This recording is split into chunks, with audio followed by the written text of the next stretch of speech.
জামায়াত নেতা ATM আজহারের appeal শুনানি পেছালো। ৭১-এর মহান মুক্তিযুদ্ধে মানবতা বিরোধী অপরাধের মামলায় মৃত্যুদণ্ডের রায়ের বিরুদ্ধে জামায়াত নেতা এটিএম আজহারুল ইসলামের আপিল শুনানি আগামী ৬ মে ধার্য করেছে আপিল বিভাগ। ২২ এপ্রিল মঙ্গলবার প্রধান বিচারপতি ড.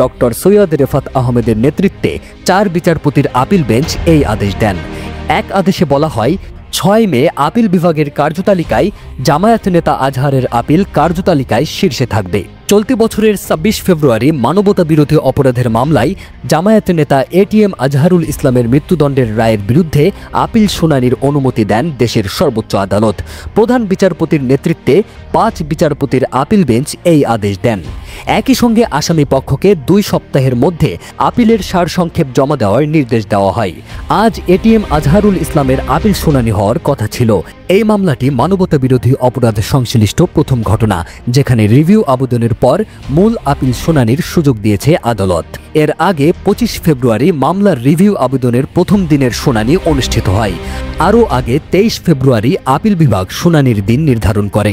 মামলাটি আদালতে উপস্থাপন করেন অ্যাটর্নি জেনারেল মোহাম্মদ আসাদুজ্জামান। শুনানিকালে চিফ প্রসিকিউটর মোহাম্মদ তাজুল ইসলাম ও আসামির পক্ষ থেকে আইনজীবী মোহাম্মদ শিশির মনির উপস্থিত ছিলেন। মুক্তিযুদ্ধকালীন মানবতা বিরোধী অপরাধের অভিযোগে ২০১৪ সালের ৩০ ডিসেম্বর আন্তর্জাতিক অপরাধ ট্রাইব্যুনাল এটিএম আজহারুল ইসলামকে মৃত্যুদণ্ড দেন। এই রায়ের বিরুদ্ধে করা আপিল শুনানির পর ২০১৯ সালের ৩১ অক্টোবর এটিএম আজহারুল ইসলামের মৃত্যুদণ্ড বহাল রাখেন সুপ্রিম কোর্টের আপিল বিভাগ।